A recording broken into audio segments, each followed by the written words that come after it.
Hello everyone and welcome to the OneClass channel. My name is Donna and I'm a recent master's graduate from the Material Science program from the University of Ontario Institute of Technology, also known as Ontario Tech University. So today we're going to go over some commonly asked questions in chemistry at the high school, college, and university level. So if you needed any help with homework or with tutoring, then check out the links in the description below. Now let's just get started on our set of questions for today's session. Okay, so question 1 says to convert the following: A 0.745 atm to millimeters of mercury, B 992 torr to bar, C 365 kilopascals to atm, and D 804 millimeters of mercury to kilopascals.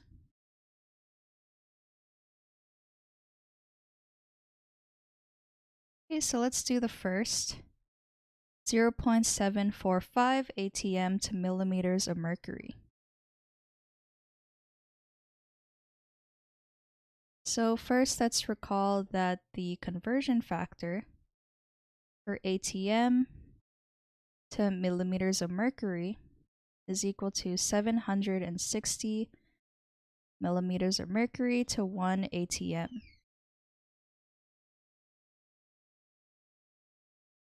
Okay, so this will help us in converting from atm to millimeters of mercury. So first, we just need to write down our unknown, or what is known, sorry, which is the 0.745 atm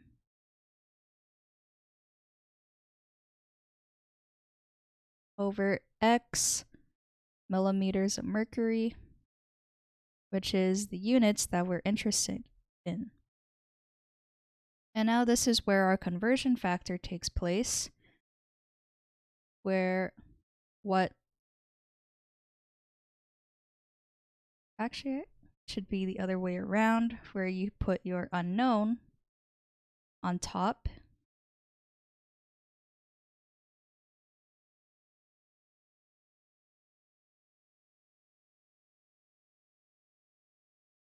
and what you are trying to get rid of is at the bottom.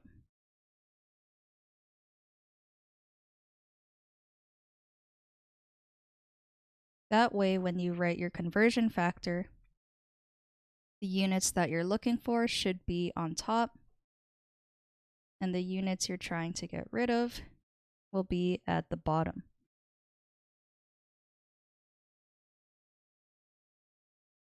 So now let's multiply both sides.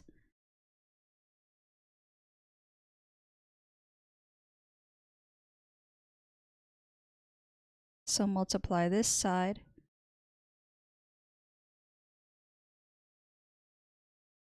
by 0.745 atm and multiply our other side by the same thing, just to show how these units will cancel out.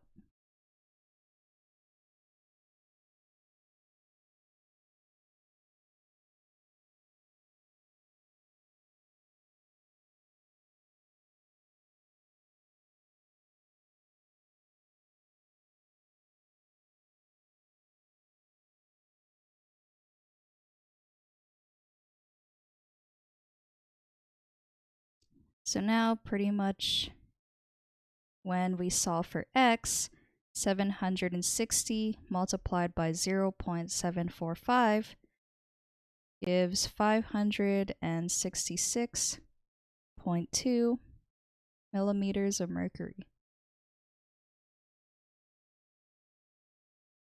So now let's do the same thing for B. 992 torr to bar. Okay, so we know how to convert from torr to atm, which is actually the same as converting from atm to millimeters of mercury. in which 1 ATM is equal to 760 torr. So let me write that down.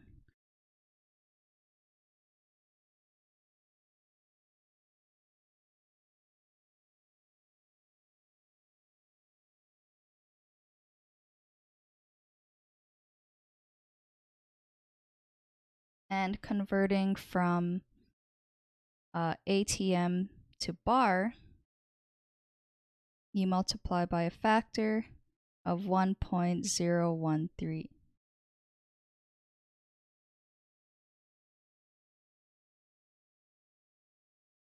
So now you should see that our units for torr will cancel out, and also our units for ATM will cancel out as well.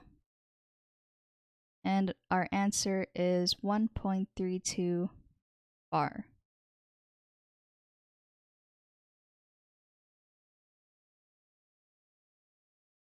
Okay, so C is 365 kilopascals to ATM.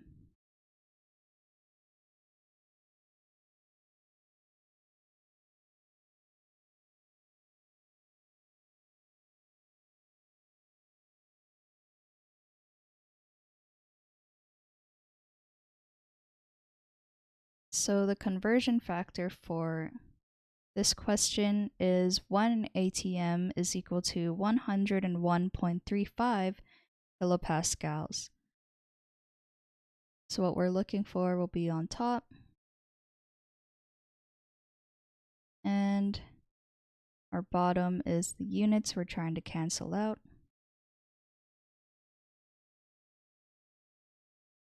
And we end up with 3.6 ATM.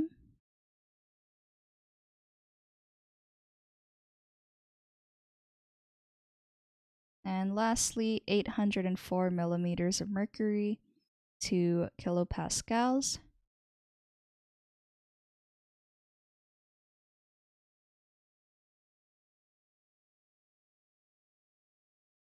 Let's first convert to ATM.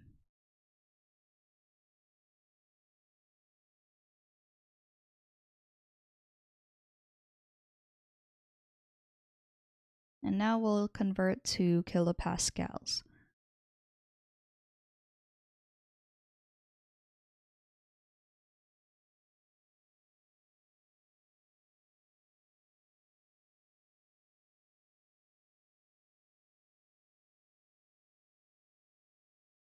And we end up with 107.2 kilopascals.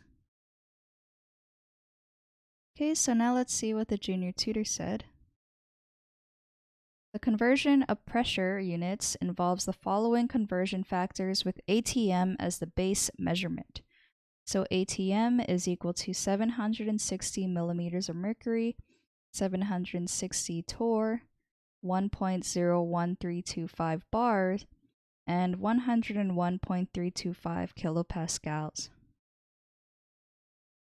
For A, they got 566.2, B 1.32, C 3.6 ATM, and D 107.19 kilopascals.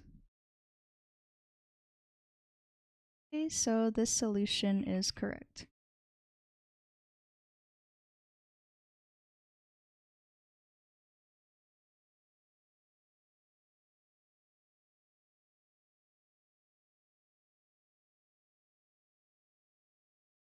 Okay, so question 2.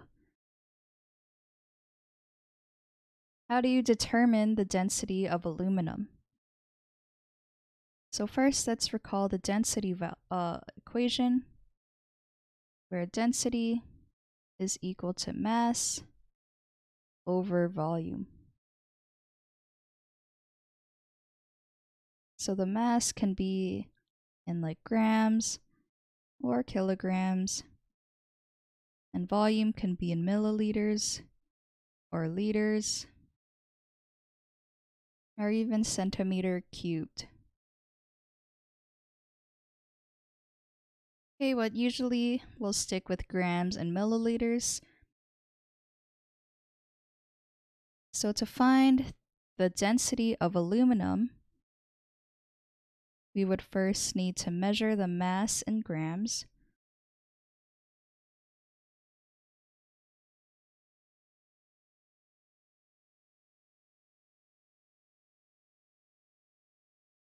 And then we need to find out the volume.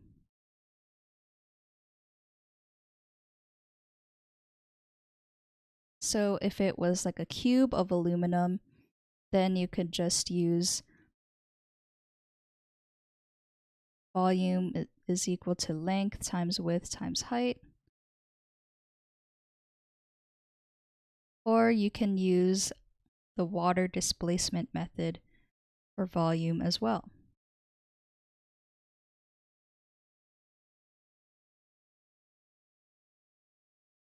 If it's like an irregular shape and we can't use like math to solve for it.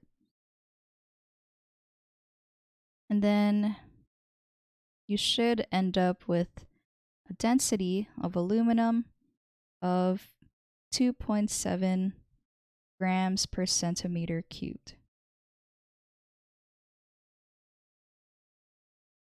Okay, so the junior tutor said that density is an intensive property of matter that measures the mass of a substance per unit volume.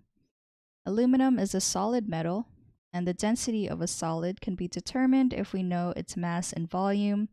It can be calculated using the volume below. Density is equal to mass over volume. In literature, the density of aluminum is 2.7 grams per centimeter cubed. Yep, so this solution is correct.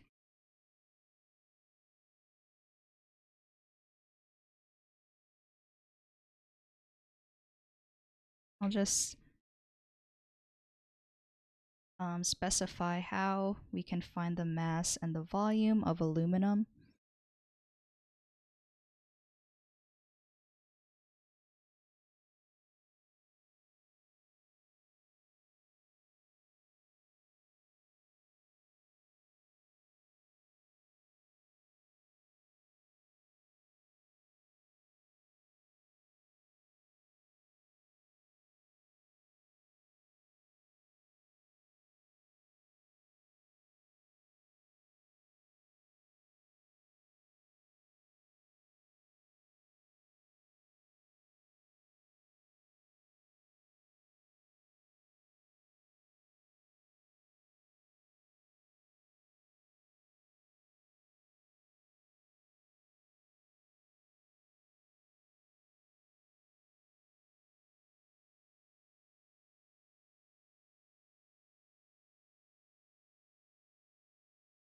Okay, so I said that we can weigh the aluminum to find its mass. And then if the solid is a cube, we can calculate for volume using length times width times height. Or we can use the water displacement method if it is in a regular shape.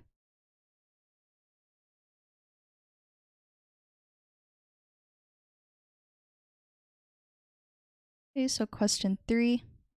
What is the name of H2S?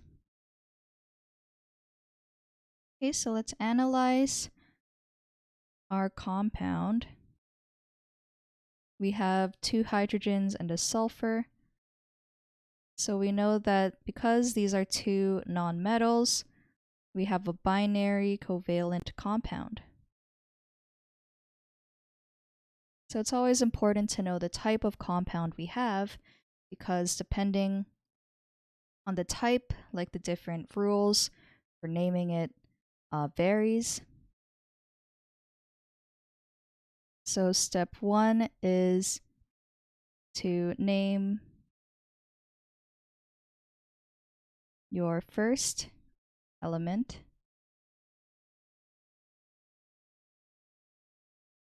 And typically if it's more than 1, we like to name the prefix.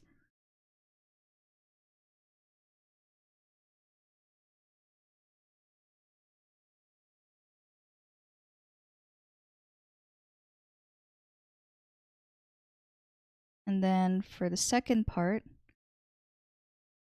we just name the second element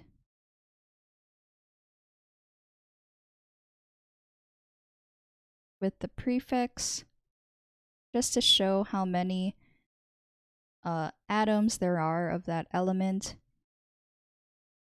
And then this is going to end in "ide."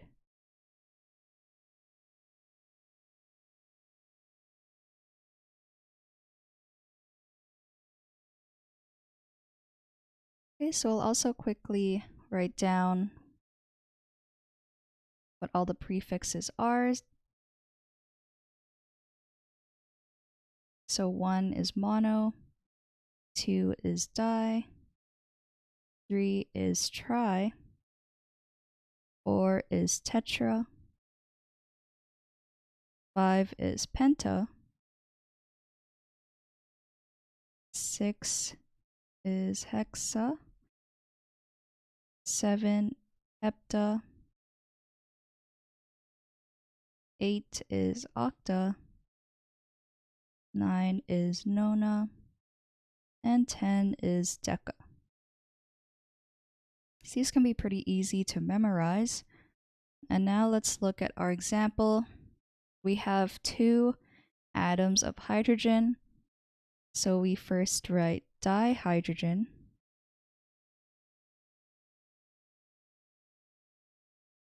And then our second element is sulfur. So we just write, well, we start to write sulfur. And we know it's going to end in "ide." So you kind of tweak it so that it sounds good. And it'll just end in sulfide. So this compound is known as dihydrogen sulfide. And sometimes it's more commonly known as just hydrogen sulfide.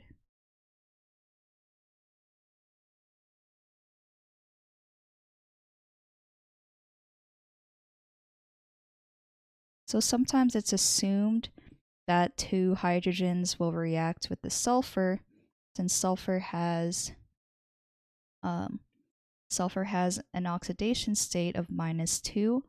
So that's why it's not entirely necessary to write the prefix, but both answers would be correct. So if we look at the options they give us, dihydrogen sulfide is on the list. So we can say that the answer is A. And the junior tutor said that the name of H2S is dihydrogen sulfide. H2S is a covalent compound that is composed of 2 hydrogen atoms and 1 sulfur. In naming covalent compounds, the more electronegative atom, placed on the rightmost, is replaced by "ide" as its suffix. Okay, so this solution is correct.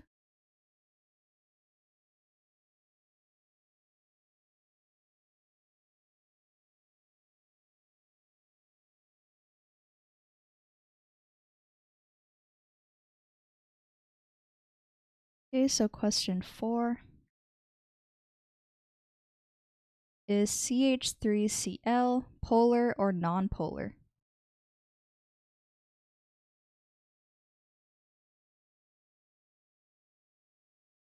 Okay, so it helps if we find out the Lewis structure of our molecule first, since this will help us answer whether or not it's polar or nonpolar. So to find its Lewis structure, first let's calculate the total number of valence electrons. In the case of carbon, there are 4. In the case of hydrogen, there's 1, and we multiply this by 3, since there are 3 hydrogen atoms. And in the case of chlorine, chlorine has 7 valence electrons. So if we add this up, we get 14 valence electrons as our final electron count. And let's draw carbon as our central atom. And then I'll just draw single bonds all around. And let's see how many electrons I've drawn so far. So each bond contains 2 bonding electrons. And we have 4 bonds, so that's 8. So I just need 6 more electrons to fill up my 14 electron count. And the remaining 6 go on my chlorine atom as lone pairs. Okay, so now I have a valid Lewis structure for our molecule. When determining whether or not a molecule is polar or nonpolar, first we want to see if any of the bonds are polar within the molecule. So step 1 is to check if any bonds are polar.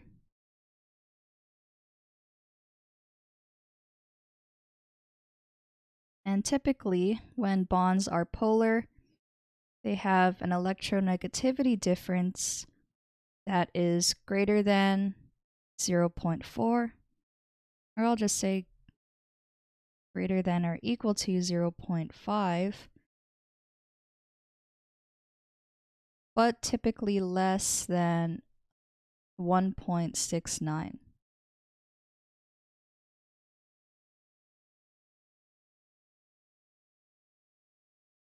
Okay, so we need to see if any of the bonds are polar. So first, let's look at the electronegativity difference between a carbon and a hydrogen. So we just look up the electronegativity values, and you can see that was kind of small, but basically carbon has an electronegativity value of 2.5, and hydrogen has an electronegativity value of 2.1.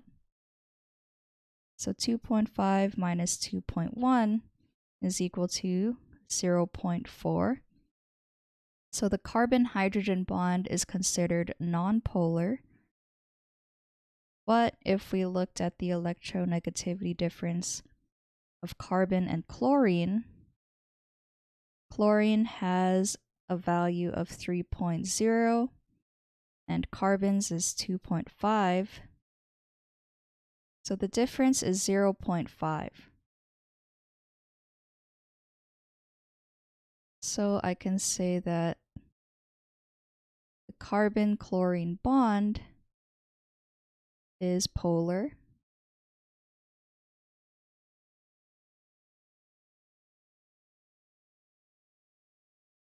And the second step to check to see if a molecule is polar or nonpolar is to just kind of look at the Lewis structure to see if it is symmetrical in any way. And we can also show at this point, because the carbon and chlorine bond is polar, and a chlorine is more electronegative than the carbon, then we can show that there is a dipole moment pointing towards the chlorine atom.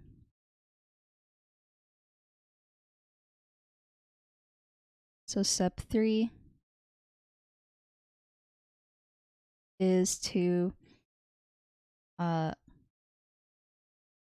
look at the net dipole moment.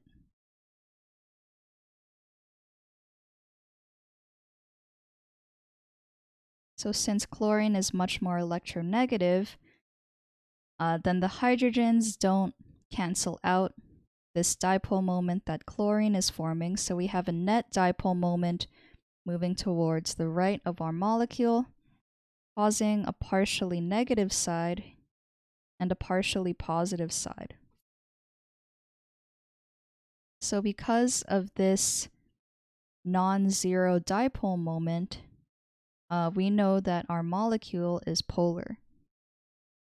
So I can say that CH3Cl is a polar molecule.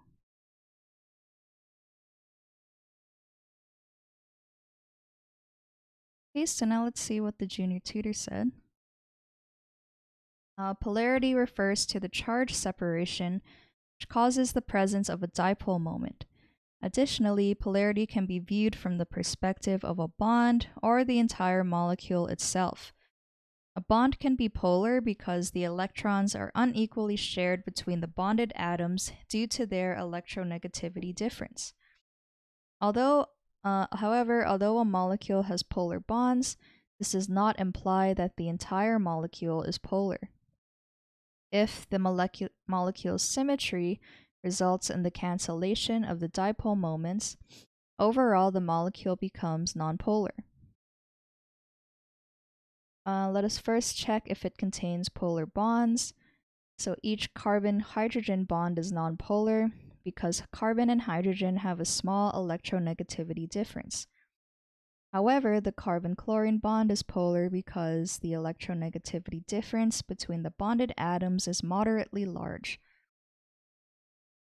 Since there is only one significant dipole moment, regardless of the shape of the molecule, we are certain that nothing will cancel out this dipole moment, and therefore CH3Cl is a polar molecule. Okay, so this solution is correct.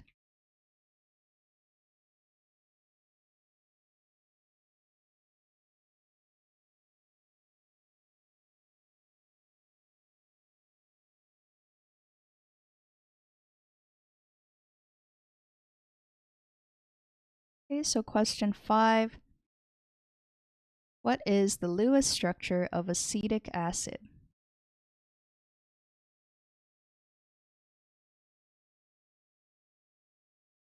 Okay, acetic acid has the chemical formula of CH3COOH. So first, let's find out the total number of valence electrons for this compound. Carbon has 4 valence electrons, and there are 2 carbon atoms. Hydrogen has 1 valence electron, and there are 4. And lastly, oxygen has 6 valence electrons, and there are 2 oxygen atoms, so we add that up as well. And when we sum up all of the values, we end up with a total valence electron count of 24 valence electrons. So first, let's draw our 2 carbons with a single bond.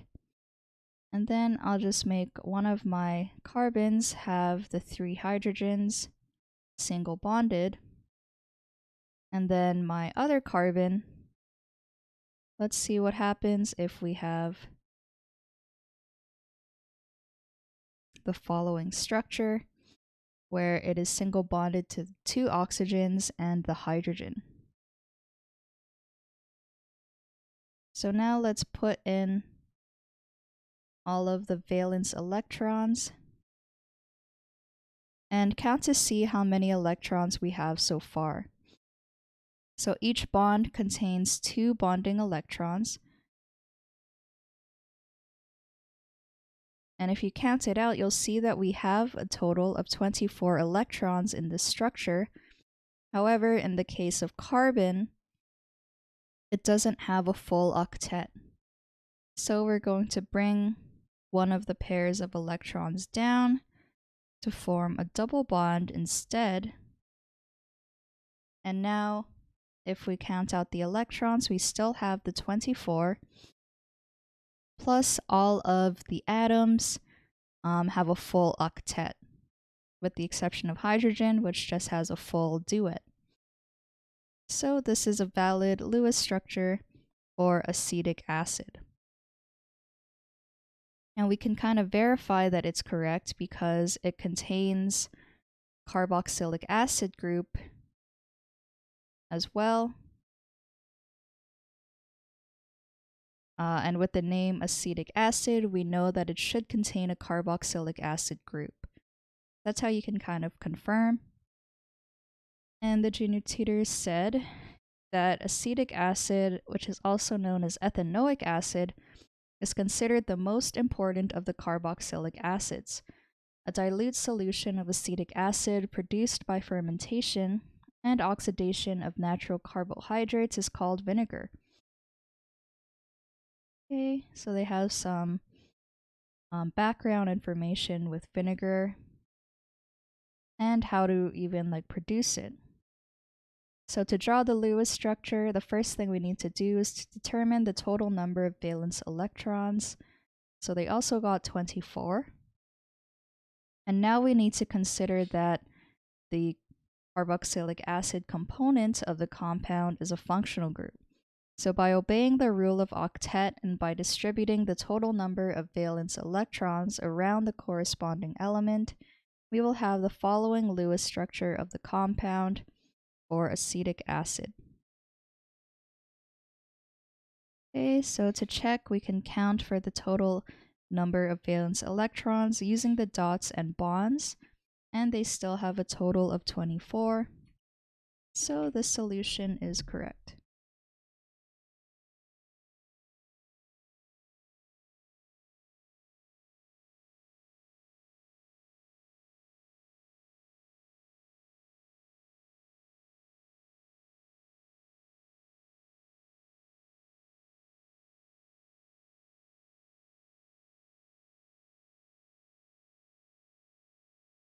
Okay, so question 6 is a two-part question.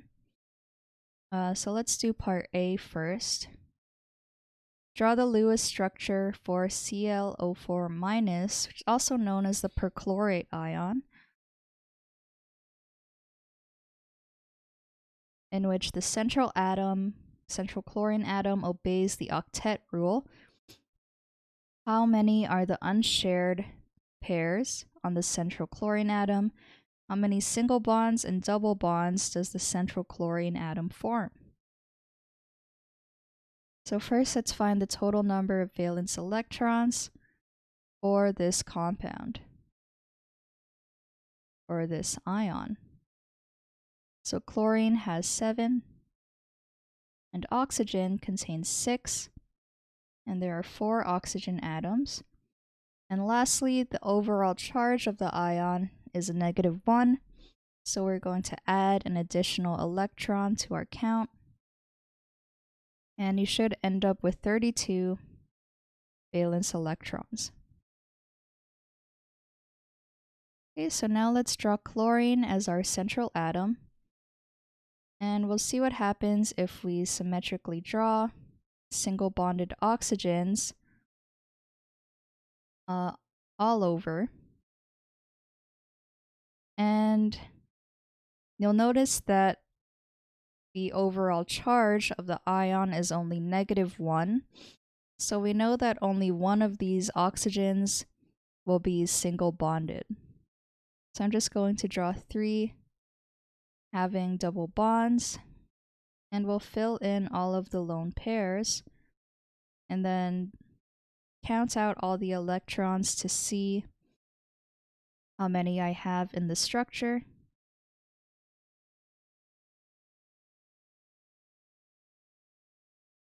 So if we count it out, we have a total of 32 electrons in this Lewis structure, so we know that it is pretty valid. And now let's double check and calculate for formal charge for all of the atoms. So the equation for formal charge is equal to the number of valence electrons minus the number of non-bonding electrons. So these are all of the electrons as lone pairs. And finally, the number of bonding electrons divided by 2. And now let's calculate formal charge of a double bonded oxygen. So I'll just put double oxygen. So oxygen contains 6 valence electrons, and the number of non-bonding electrons on the double bonded oxygen is 4.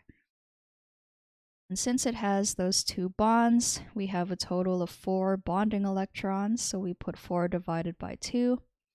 So 6 minus 4 minus 2 is 0.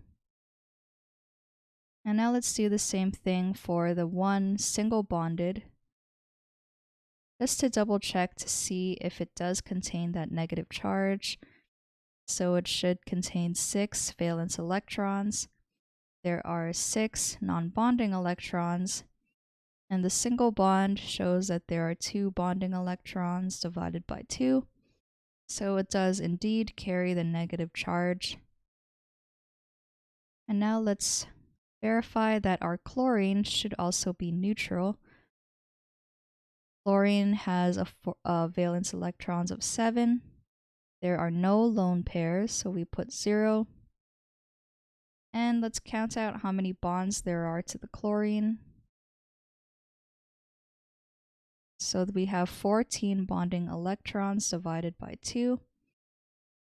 So 7 minus 7 is 0. So now we can answer those parts of the question. How many single bonds and double bonds? So there is 1 single bond,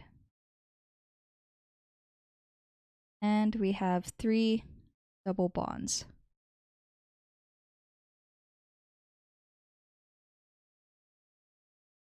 Okay, so now let's look at part B, which is similar, except now we find the Lewis structure of ammonia. So first, let's find the total number of valence electrons for a molecule of ammonia. Nitrogen contains 5. Oops.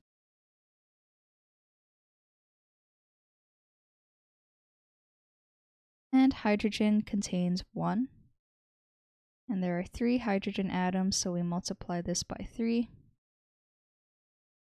And that gives us 8 valence electrons. So now let's draw nitrogen as our central atom. We'll have the 3 single bonds to hydrogen. And if we count out how many electrons I've drawn so far, there are only 6. So I'm just going to add an additional 2 electrons on my central nitrogen.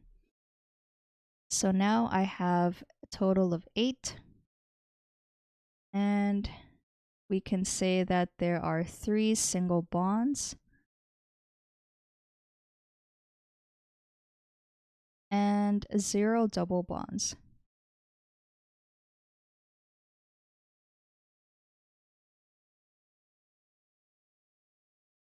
Okay, so let's see what the junior tutor said. Oops. When drawing Lewis structures, total number of valence electrons that needs to be distributed is counted first by adding the valence electrons of each individual atom. If a formal charge is present on the molecule, this is also taken into account in the total number of electrons. Skeletal structure is first written by distributing bonding electron pairs. Then the lone pairs are distributed until the octet is completed. Formal charges are added if the number of electrons does not satisfy the octet to indicate that an electron has been transferred, added, or removed. The structure with the least number of formal charges is the most stable.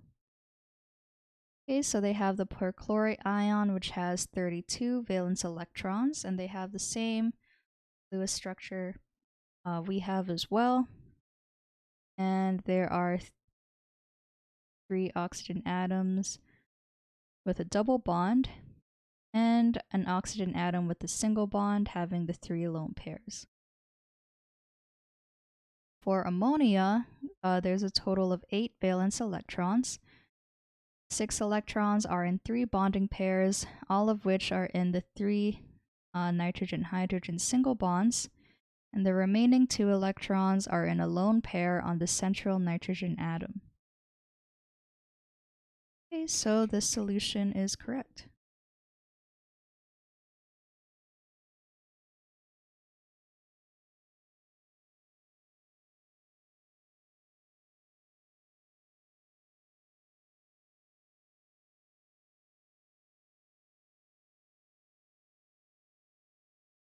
Okay, so question number 7.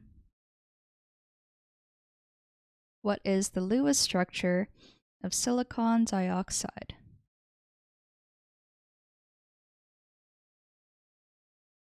So first, let's find the total number of valence electrons.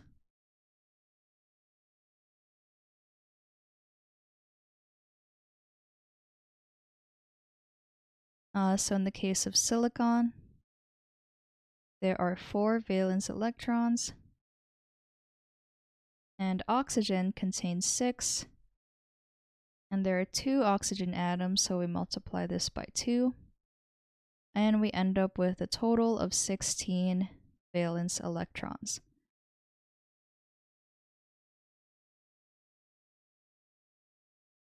Okay, so now let's show silicon with 2 single bonds to our oxygens. So notice that silicon doesn't have a full octet yet, so we're just going to add double bonds and add our lone pairs, and then count out how many electrons we have so far. So each bond contains 2 bonding electrons, so we have a total of 16. So this is a valid Lewis structure for silicon dioxide. So if we see the junior tutor's answers, I think that there's just probably just a technical error with how the images are being shown, but it sounds like they would have gotten the correct answer. So it might just be a technical issue. So I'll still say that this solution is correct.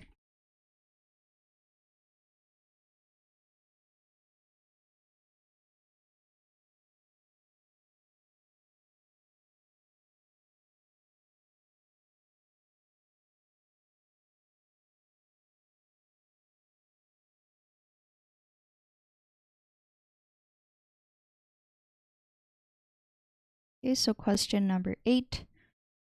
What is the complete electron configuration of aluminum?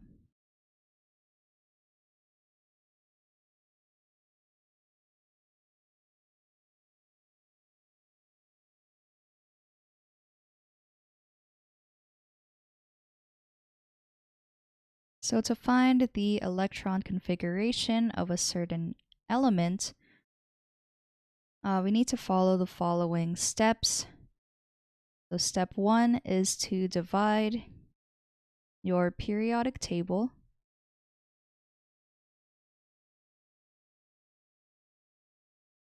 into your orbital sections.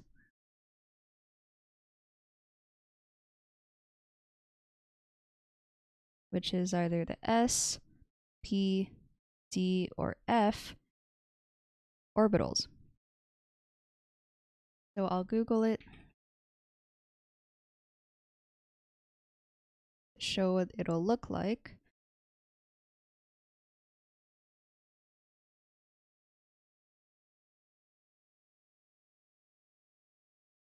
Find a better. Oh wait, that was the same one. Okay, so this is a better quality. So for example, the S block is in light blue, which is our first 2 columns. The P block is shown in green, and the D block is this orange. So it's the middle transition metals. And then finally, the last 2 rows is the F block, which is all the lactanides and actinides. So the second step is to start from hydrogen.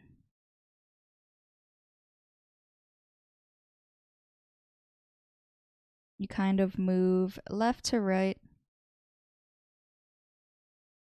across the periodic table.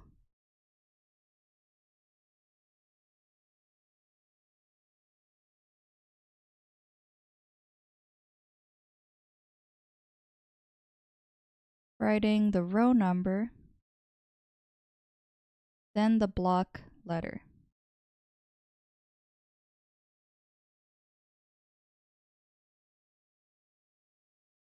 And once we get to our D block, instead of writing the row number, we write the row number minus 1.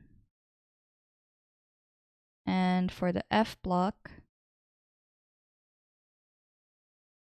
it's going to be the row number minus 2.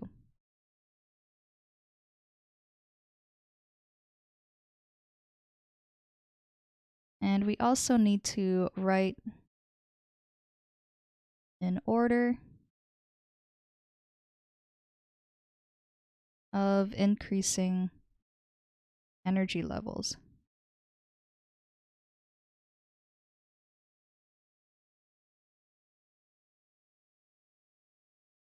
Okay, so now let's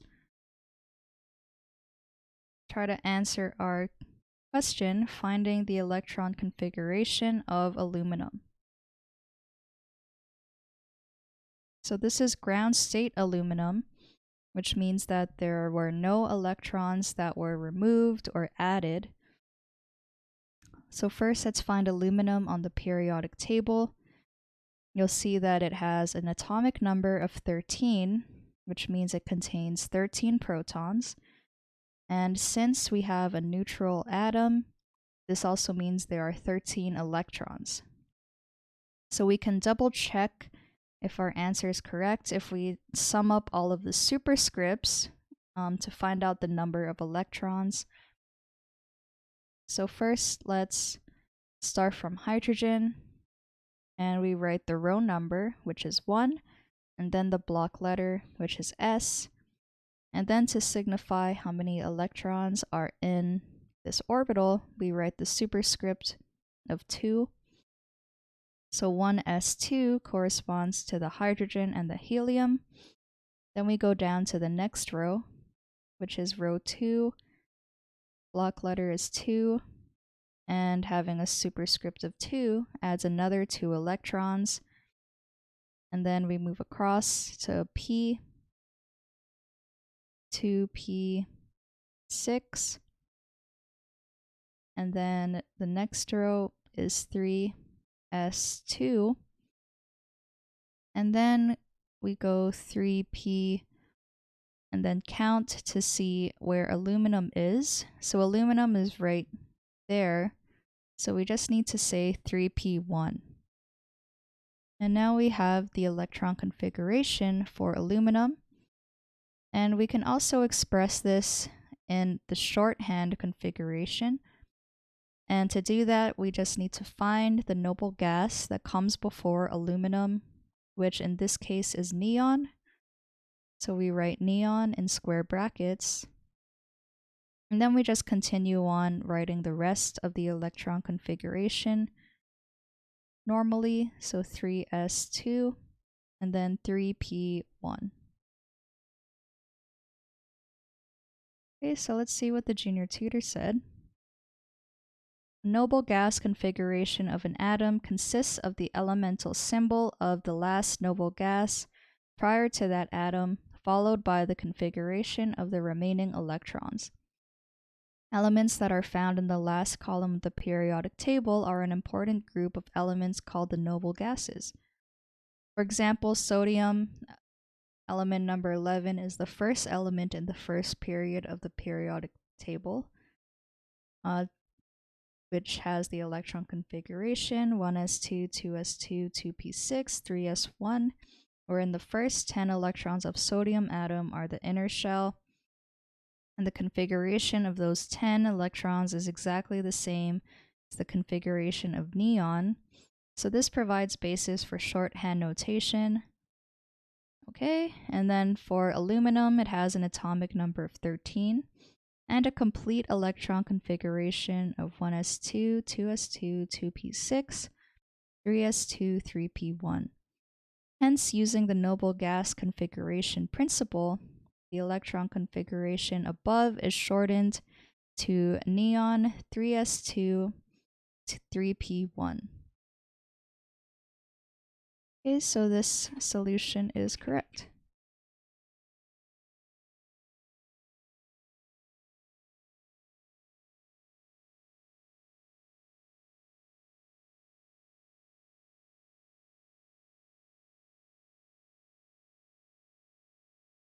Okay, so question 9 is, what is the orbital diagram for nitrogen? So I'm going to keep up my rules for electron configuration to help answer this question. And then I'll just make some room here. And to answer this question, we first need to find the electron configuration of nitrogen in order to write its orbital diagram.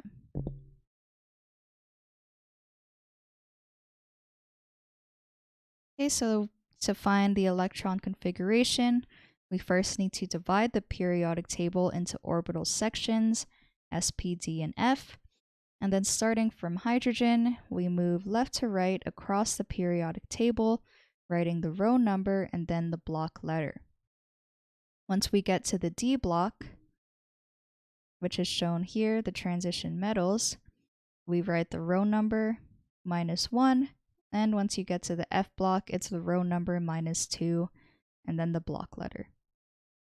And then it's also important to know that we write in order of increasing energy levels. So first, let's find nitrogen on the periodic table. It is found here at atomic number 7. So this means that there are 7 protons in an atom of nitrogen. And also, when the atom is neutral, this means that no electrons have been added or removed. So we also have 7 electrons. So this is ground state nitrogen. And we start from hydrogen. And we first write the row number, which is 1. And then the block letter, which is S. And then the superscripts tell us how many electrons are in that orbital. So in the 1s orbital, there are 2 electrons. So we write 1s2. And then moving down to the next row, we have 2s2. And then moving over, we have 2p. And then count out how many electrons up to the nitrogen. So 1, 2, 3. So our final electron configuration is 1s2, 2s2, 2p3. So now, when we need to write in our orbital diagram, we can show the different orbitals using these boxes.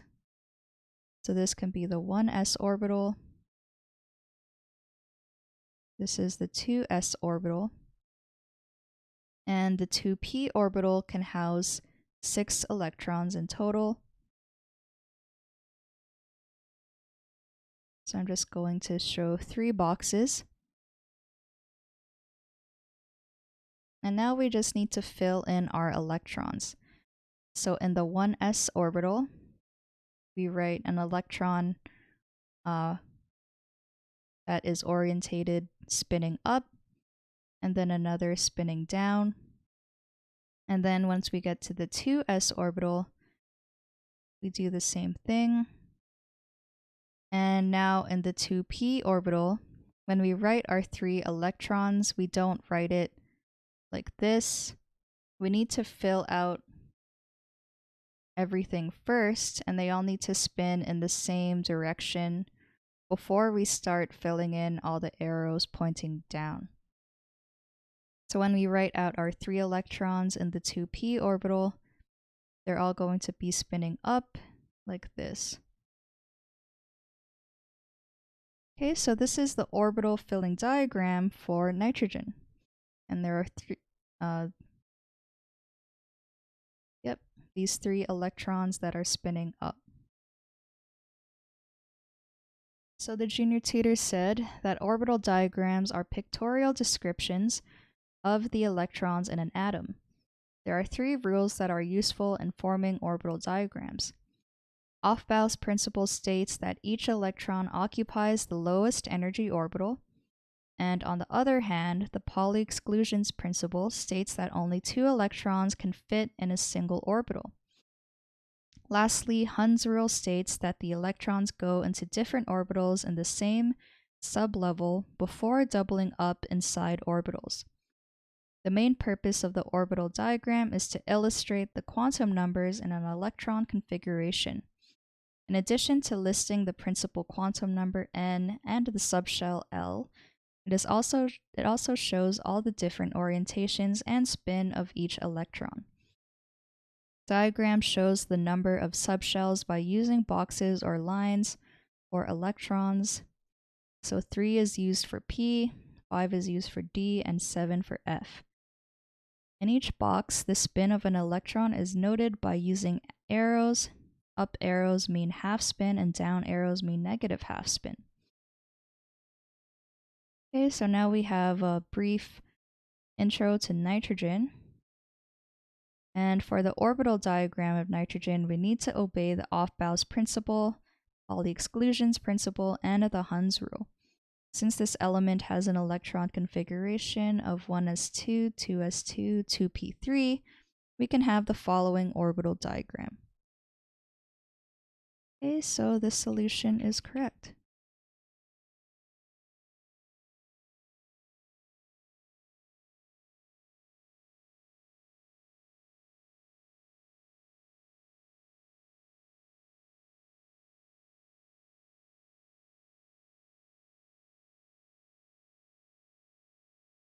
Okay, so now we on to question number 10.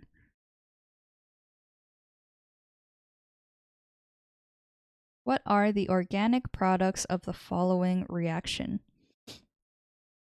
So here we have a very large structure, also known as an imine. So this reaction is called the hydrolysis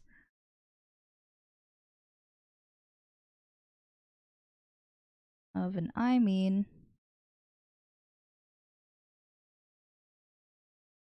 in acidic media. And we know it's acidic because it reacts with hydrochloric acid and water.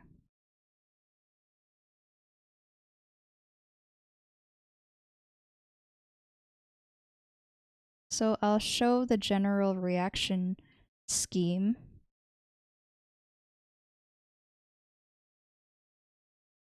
So typically imines can be formed when you have a ketone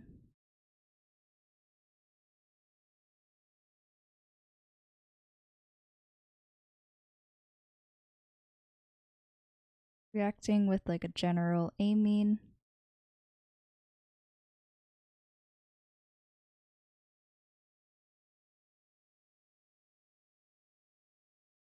To form a double bonded nitrogen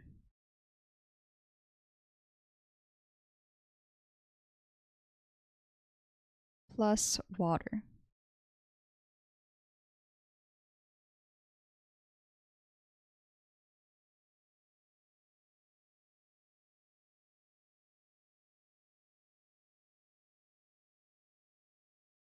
So now let's show the mechanism.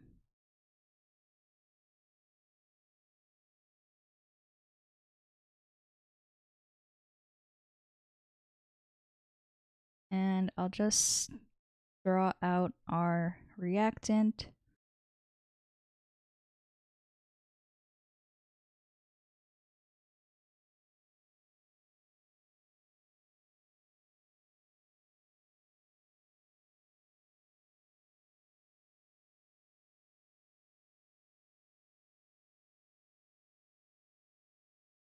Okay.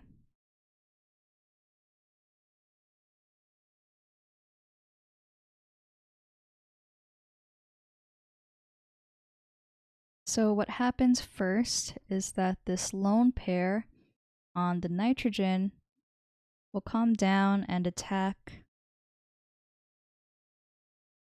this proton, picking off the chlorine.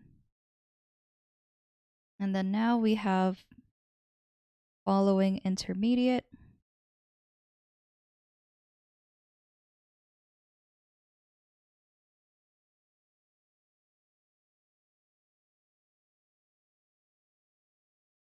Where we have a protonated nitrogen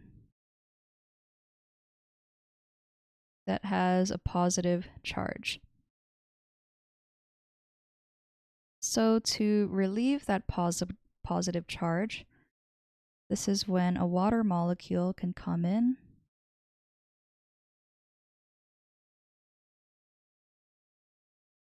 and attack this carbon, which moves this double bond, or the electrons in the double bond, to neutralize that nitrogen atom. And now the nitrogen is neutral, and we also have this positively charged like water group attached to the carbon, like so. And now this bond to nitrogen is single bonded.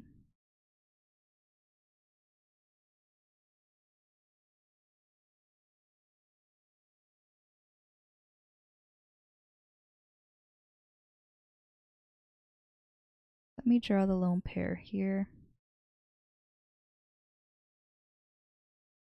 But now we have this kind of like water molecule that is positively charged. So what happens is that the lone pair from this nitrogen comes down and abstracts a proton, and it forms an alcohol group on our intermediate now.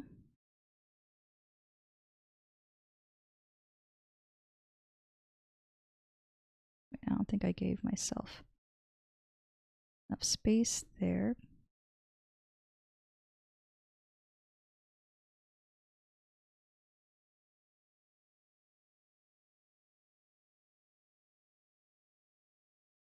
So now we have a newly formed alcohol group. And we also have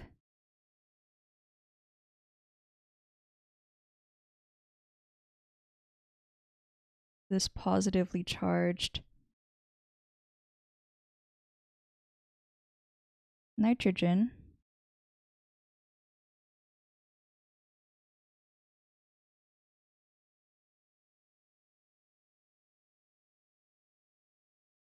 So now this lone pair on the oxygen comes down to form a double bond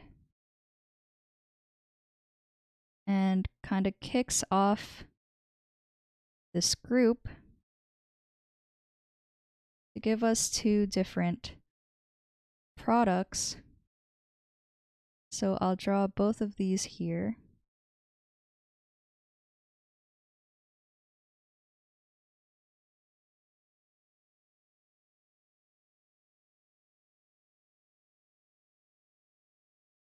So this is called an amine salt.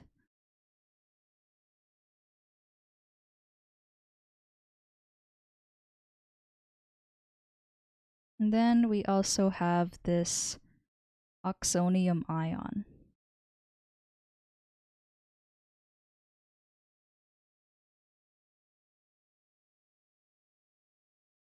Oops.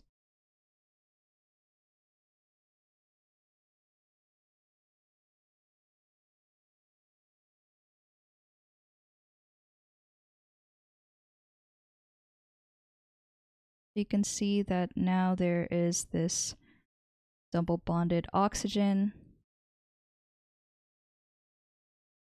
that has a positive charge.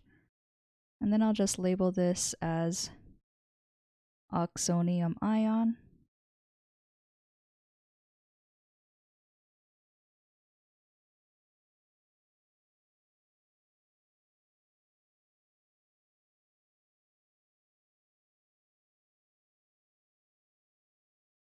So notice that both of these kind of like products have a positive charge. So this is when a water molecule can kind of come in and abstract the protons. So we can have a water coming in from there and another water coming in from here to give us our final products.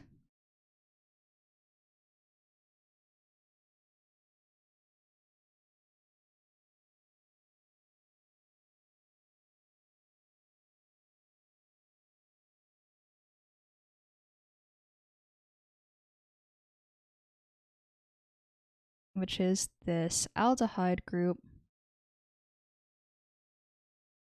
plus this amine.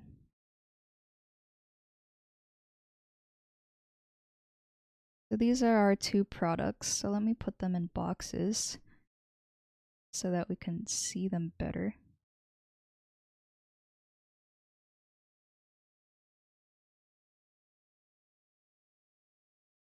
Okay. Now let's see what the junior tutor said. This reaction is the hydrolysis of an imine in an acidic media. This causes the double bond of the carbon and nitrogen to be hydrolyzed, and after hydrolysis, aldehyde or ketones are formed as well as an amine. Okay, so they showed how this aldehyde was formed and also the amine group. And when a secondary carbon is double bonded with nitrogen in the substance, a ketone will be formed after hydrolysis instead of an aldehyde. Okay, so the solution is correct.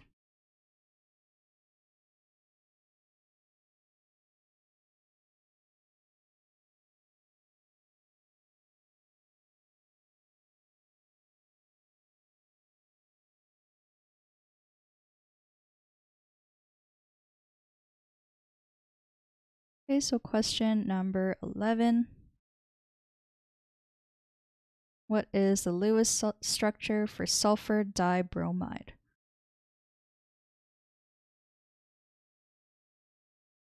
So first, let's find the total number of valence electrons for this compound.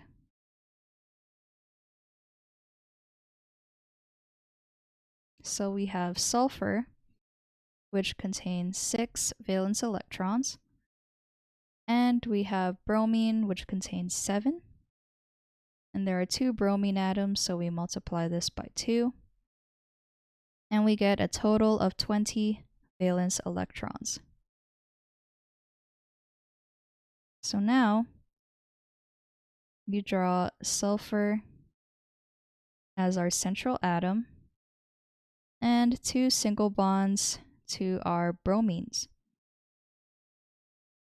Now we can draw in all the lone pairs, and then count out how many electrons I've drawn so far. So each bond contains 2 bonding electrons, and each bromine has the 6 electrons as lone pairs. So far we only have 16 electrons in this structure, and I need 20 in total. So I'm just going to draw 4 more on my central sulfur atom. So now we have a valid Lewis structure for sulfur bromide, or dibromide. And the junior tutor said that a Lewis dot structure is a representation of an atom, ion, or compound that shows how the valence electrons of the atoms are distributed as bonds, lone pairs, and sometimes radicals. Okay, so they have a nice step-by-step guide and also some rules. So there are no formal charges on our compound, but basically you want to make sure that the sum of the formal charges would match the charge of the compound. Okay, so now they've used these guides in drawing the Lewis structure.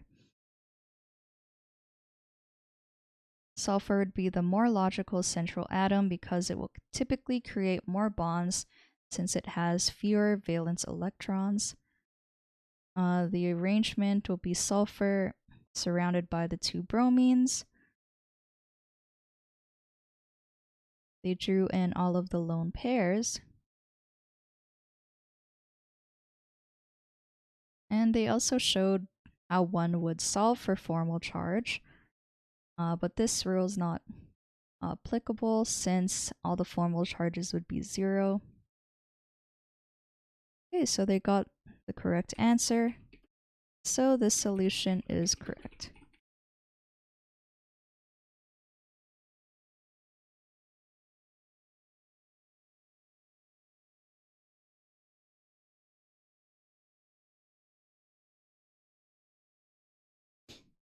Okay, question number 12 is to construct the molecular orbital diagram for hydrogen, diatomic hydrogen, and then identify its bond order. So first, when you write your molecular orbital diagram, you have a y-axis that shows the increase in energy. And when we have hydrogen, we show how there is sigma bonding involved. And in the middle here, you show the two 1s orbitals for the two hydrogens. And up here, you show sigma star, which is called like the anti-bonding orbital. Then you kind of just connect with dotted lines.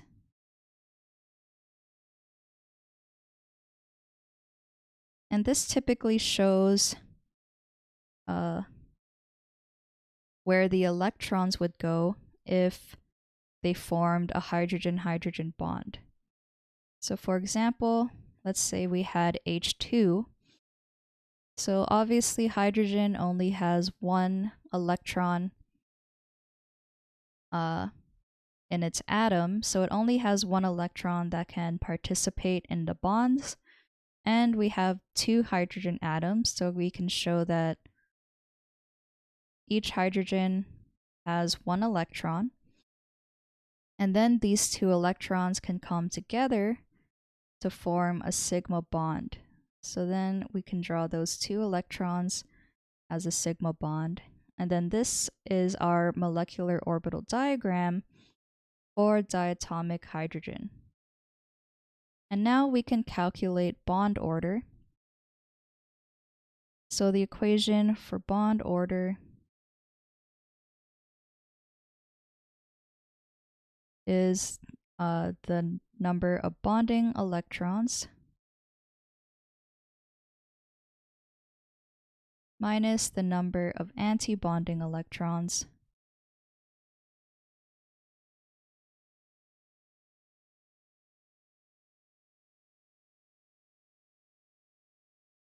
all divided by 2. So again, we know we have bonding electrons when it's in this sigma orbital, and when it's sigma star, this tells us that we have anti-bonding electrons. So in the case of H2, we have 2 bonding electrons, and we have no electrons in the sigma star, so we are 2 minus 0 divided by 2. So there is a bond order of 1. And there are also no unpaired electrons left in our molecular orbital diagram. So I can also say that this is diamagnetic.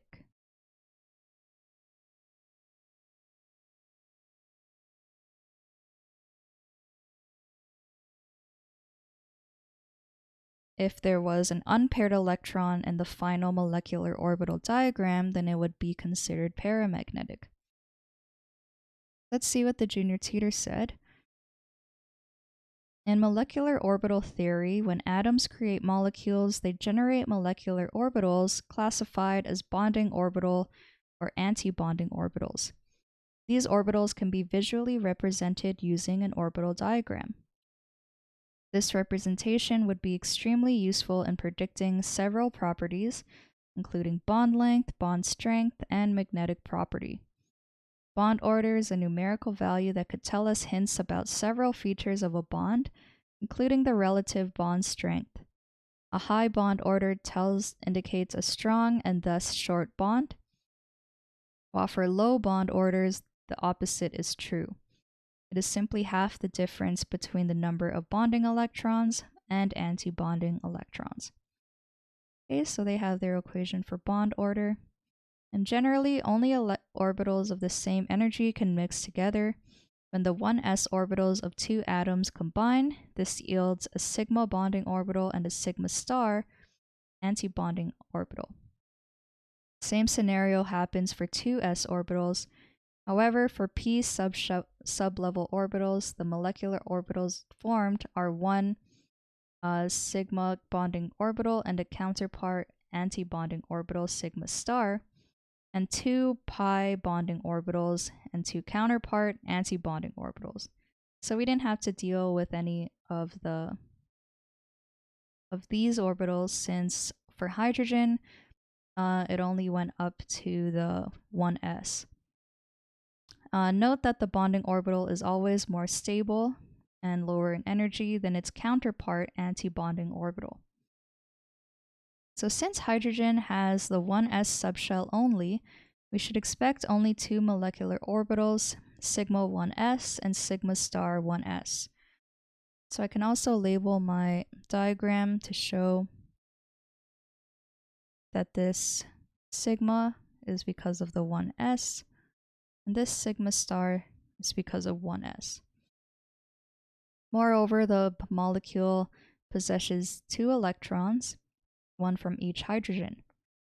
Given these, the electrons will be assigned to the molecular orbitals as shown in the orbital diagram below. And based on this, H2 has two bonding electrons and zero non-bonding electrons. I think they mean anti-bonding. Therefore, its bond order must be 1. Okay, so this solution is correct.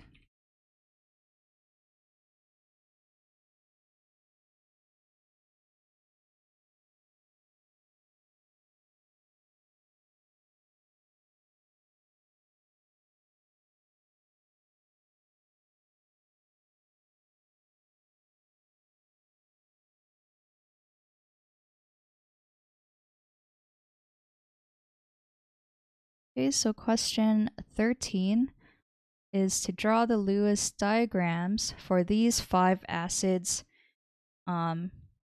HBr, and then it increases by 1 oxygen. So let's find out the total number of valence electrons.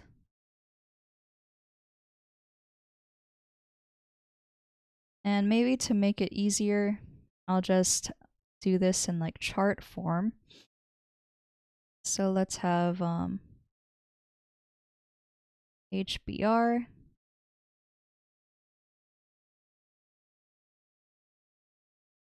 HBrO,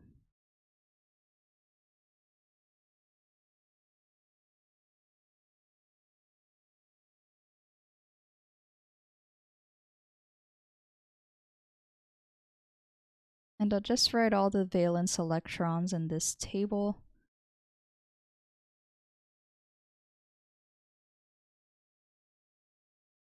So when we have HBr, hydrogen has 1 valence electron. I'll just write it up here. Hydrogen has 1 valence electron. Bromine has 7. So HBr just has 8 valence electrons in total. And once we add an oxygen, oxygen has 6 valence electrons. So we just need to add 6, and we get our count for HBrO, which is 14. Adding an additional 6 gives 20 valence electrons. Adding another 6 is 26. And lastly, when there's 4 oxygens, we have 32.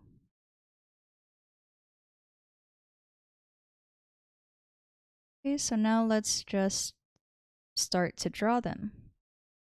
So HBr, there's 8 valence electrons.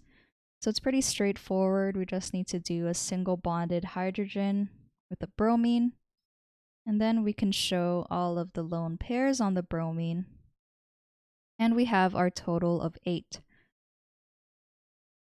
Now let's do something similar with our next compound. So this time oxygen will be our central atom. And I'll show 2 single bonds to the bromine and the hydrogen. And then I'll fill in all of the lone pairs. So now everything has a full octet. And if we count it out, with each bond containing the 2 bonding electrons, we have 14. And you can see that there's just an alcohol group in this structure as well. So now let's see what happens if we have an additional oxygen. We would still have our single bond like so. This time another oxygen is added. Let's draw a single bond to this oxygen.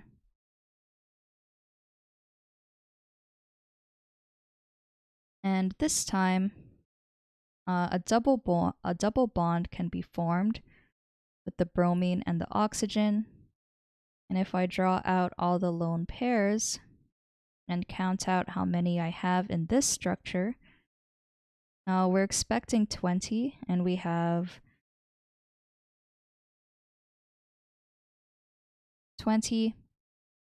So this is also a valid Lewis structure for our third compound.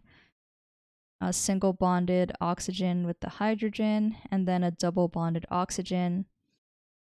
And everything should be neutral. And now let's do our fourth compound that has the extra oxygen. We'll still have this single bond to this hydrogen. And bromine is able to just form 2 double bonds to these oxygens and still containing a lone pair. And now let's double check to see if we have 26.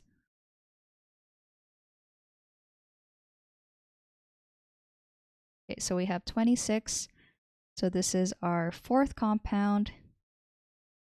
And lastly, when we add yet another oxygen, as you would expect, there would just be another double bonded oxygen attached to the bromine.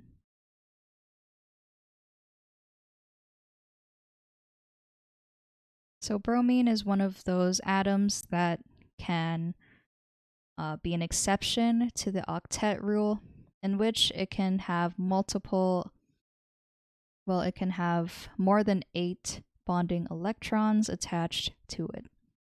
So these are all the 5 different Lewis structures for these acids. So now let's see what the junior tutor said. For HBr, list the elements, their valence electrons, and determine the total valence electrons. If a charge is present, add the value of the charge to the total valence electrons. When it is a negative charge, subtract if it is a positive charge. So they have 8, and they showed the skeletal structure. And when you add the remaining valence electrons, you have your final Lewis structure, so that's correct. So when we add an oxygen, the total valence electrons is now 14. So this is their skeletal structure. And this is their final Lewis structure as well. Adding an additional oxygen. So we have 20 valence electrons. And they showed how there's a double bond with one of the oxygens. And then they distributed the remaining valence electrons. Okay, so that is correct as well. Adding an additional oxygen, valence electrons is now 26. And and their Lewis structure has 2 double bonded oxygens and a single lone pair on our central bromine. And finally, when we have the 4 oxygens, the total valence electrons is 32. So we can have 3 double bonded oxygens to our bromine. And when we show all of the different lone pairs, you get your total of 32 valence electrons. Okay, so this solution is correct.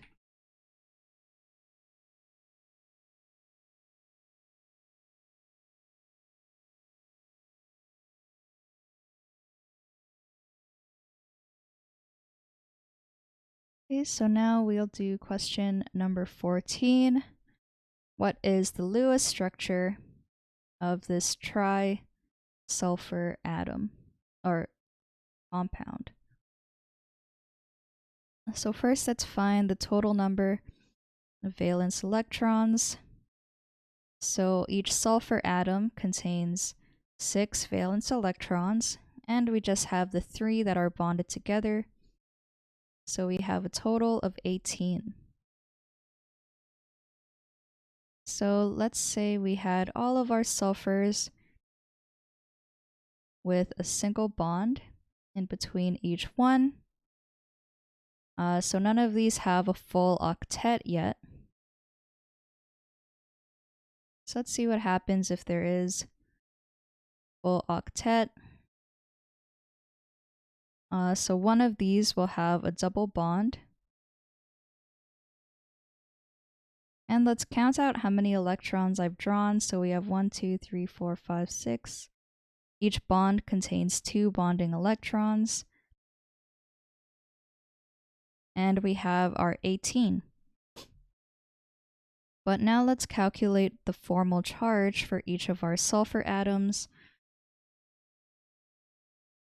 Since they all have different bonds and they all have different number of valence electrons, let's calculate the formal bond of our single bonded sulfur first. So the first one.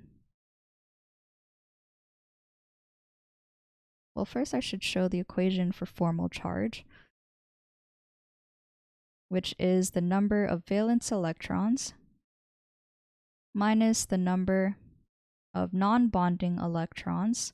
So these are all the number of lone pairs minus the number of bonding electrons divided by 2. Okay, so now let's try to find the formal charge of the single bonded sulfur on the left. There are 6 valence electrons.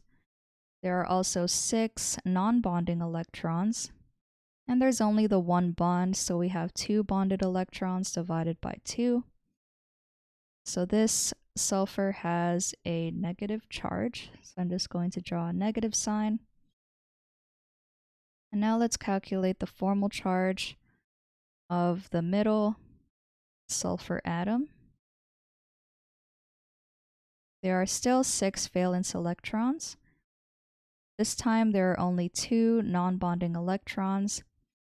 And there is a total of 3 bonds, so we have 6 bonding electrons divided by 2. So 6 minus 2 minus 3 is positive 1. So this sulfur has a positive charge. And now let's find the formal charge of our double bonded sulfur. So there are 6 valence electrons. There are 4 non-bonding electrons. And there are also 4 bonding electrons divided by 2. So our last sulfur has a formal charge of 0, which is good, since we have an overall neutral compound. So we can also draw the resonance structure, just showing how that negative charge can be on the rightmost oxygen as well.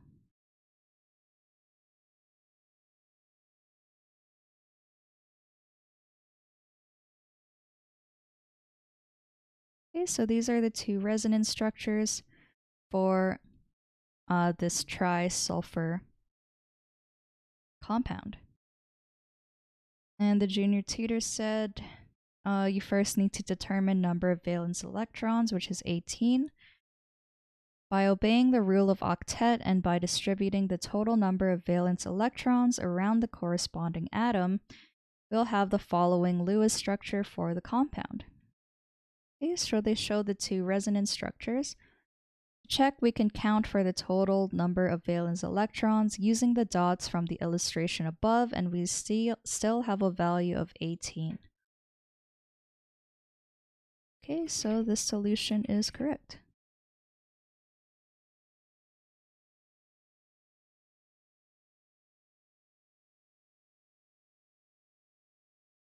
Okay, so those are all the questions for today's session. And if you enjoyed today's Q&A and you'd like to be notified of when we do this next, please hit the subscribe button and notification bell below. If you'd like to submit a question of your own, then check out the links in the description. And also, if you enjoyed today's video, you can leave it a thumbs up and a comment, or you can share with your friends and classmates if they needed any help with chemistry. This has been Donna from OneClass, and I hope to see you soon. Bye.